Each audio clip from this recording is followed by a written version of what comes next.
Hello friends, good afternoon. आज एक नया वीडियो संविधान संशोधन प्रक्रिया। ठीक, हमारा संविधान कब लागू हुआ? 26 जनवरी 1950 को। ठीक, अभी क्या चल रहा है? 2023। इतने दिनों में संविधान में समय समय पर संशोधन की आवश्यकताएं महसूस हुई और आगे भी होती रहेंगी। और इसी व्यवस्था को कंटिन्यू करने के लिए संविधान संशोधन की प्रक्रिया को अपनाया गया साउथ अफ्रीका से, जिसका उल्लेख आर्टिकल 368 में है। कहां से अपनाया गया? साउथ अफ्रीका से। और इसका उल्लेख संविधान के आर्टिकल 368 में।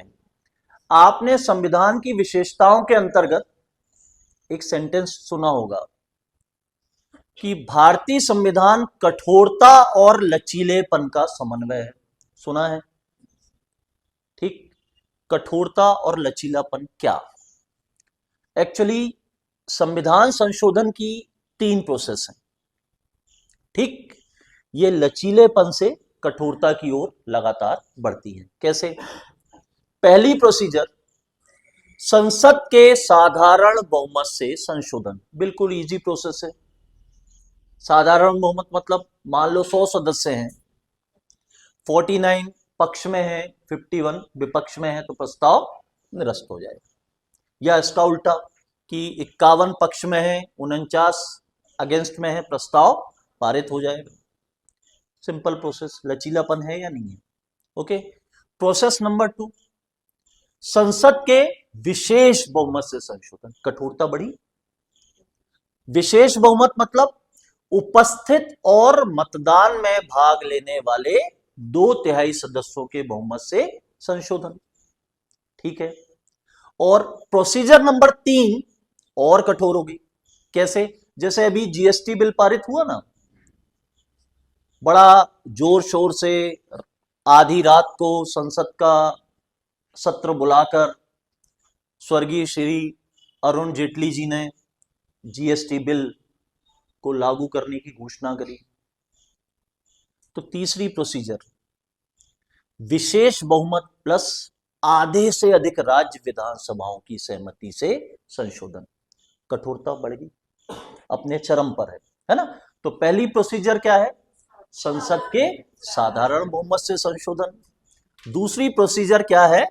संसद के विशेष बहुमत से संशोधन। तीसरी प्रोसीजर क्या है? संसद के विशेष बहुमत प्लस आधे से अधिक राज्य विधानसभाओं की सहमति से संशोधन। ठीक, तो प्रोसीजर नंबर 1 के द्वारा, यानी संसद के साधारण बहुमत से जो संशोधित किए जाने वाले विषय हैं, आखिरकार वो हैं क्या? ठीक है, आप संविधान पढ़ रहे हैं, आपको आर्टिकल का भी नॉलेज होगा।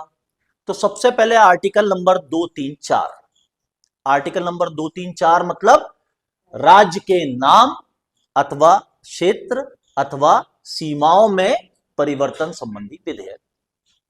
किसी भी राज्य का, जैसे एमपी को तोड़कर छत्तीसगढ़ बना। ठीक है, ममता बनर्जी ने एक प्रस्ताव प्रस्तुत किया था कि पश्चिम बंगाल का नाम बदल दिया जाए।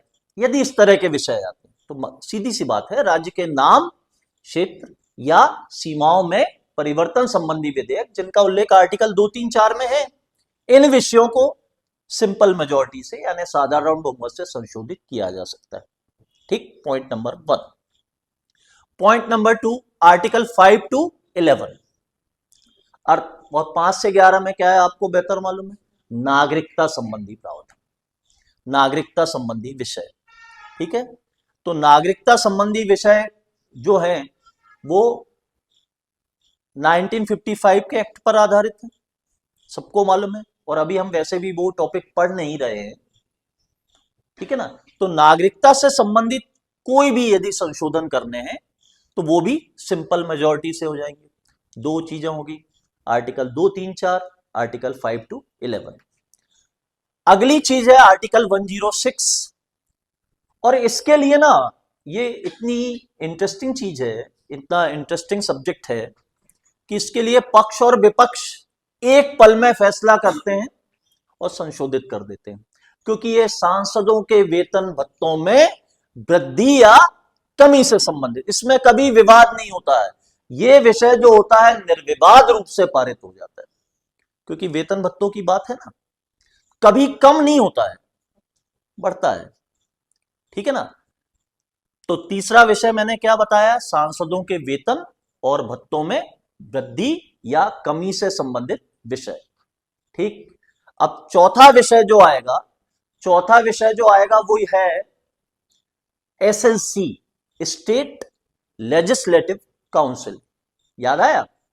स्टेट लेजिस्लेटिव काउंसिल मतलब राज्य विधान परिषद के सृजन करने की शक्ति, या पहले से है तो उसको समाप्त करने की शक्ति, या उससे संबंधित विषय। ये भी सिंपल मेजॉरिटी के द्वारा संशोधित किए जाएंगे। ओके, तो कितनी चीजें मिली हमको? 5। आर्टिकल 2, 3, 4 अर्थात राज्य के नाम, क्षेत्र, सीमाओं में परिवर्तन संबंधी विषय। आर्टिकल 5 से 11 नागरिकता संबंधी विषय। आर्टिकल 106 सांसदों के वेतन भत्ते में वृद्धि या कमी संबंधी विषय। और आर्टिकल 169 एसएलसी के गठन या समापन संबंधी विषय। इसके अलावा अनुसूची नंबर 5 और अनुसूची नंबर 6। और 5 और 6 क्या है? वही है ना कि अनुसूचित जनजाति क्षेत्रों के प्रशासन के संबंध में राज्यपाल की विशेष शक्तियों का उल्लेख। और 6ठी अनुसूची असम, मिजोरम, मेघालय, त्रिपुरा में लागू है। फिलहाल मैं संक्षेप में इतना ही बता सकता हूं। ठीक है ना। तो इतना ही बता सकता हूं संक्षेप में, इससे ज्यादा नहीं। तो ये संशोधन की पहली प्रक्रिया होगी। अब प्रोसीजर नंबर 2 क्या है? विशेष बहुमत से संशोधन। क्या है? विशेष बहुमत से संशोधन। ठीक। तो विशेष बहुमत से जो संशोधित किए जाने वाले विषय हैं कुल 3। मूल संवैधानिक व्यवस्थाएं। आप संविधान पढ़ रहे हैं, आप बेहतर जानते हैं मूल संवैधानिक व्यवस्थाएं क्या है। दूसरे विषय हैं मौलिक अधिकार से संबंधित। तीसरे विषय हैं डीपीएस मींस नीति निर्देशक तत्वों से संबंधित। तो इन 3 विषयों को संशोधित किया जा सकता है किसके माध्यम से? विशेष बहुमत द्वारा संशोधन के माध्यम से। ठीक। अब प्रोसीजर नंबर 3 मतलब क्या? वही जो मैंने पहले बताया, विशेष बहुमत प्लस आधे से अधिक राज्यों की विधानसभाओं की सहमति से संशोधन।